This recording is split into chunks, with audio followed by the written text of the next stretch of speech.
President today kept open all possible options to take over Greenland. Didn't seem to rule out military option as well. Is that responsible for him to continue to keep all options on the table? I think as we look to the way that this president uses his words and his rhetoric to gain leverage, I think that we have seen is classic Trump. I do think it was important that the dialogue that the ministers had today with our Secretary of State and with the Vice President were held, and that there was agreement to continued dialogue.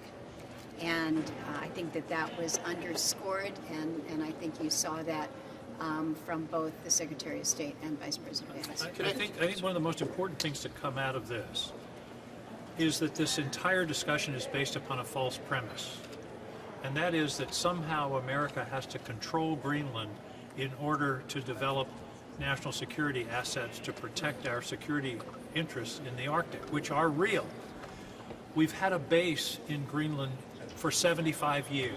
We have a treaty with Denmark and Greenland for national security assets, and one of the things we learned in the meeting is that the Danes and the Greenlanders are very open to additional national security assets in Greenland in order to meet whatever risks there are. So the idea that we have to own the country in order to protect our national security is just nonsense. We have bases all over the world. We don't own Qatar, we have Al Udeid Air Base. We don't own South Korea, we have a huge base outside of Seoul.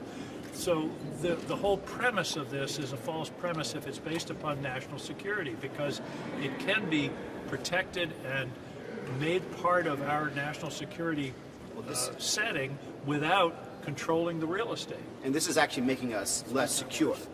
By us attacking or claiming to attack a NATO ally, we are essentially destroying one of the most secure partnerships and alliances that we need to counteract Russia and to counteract China.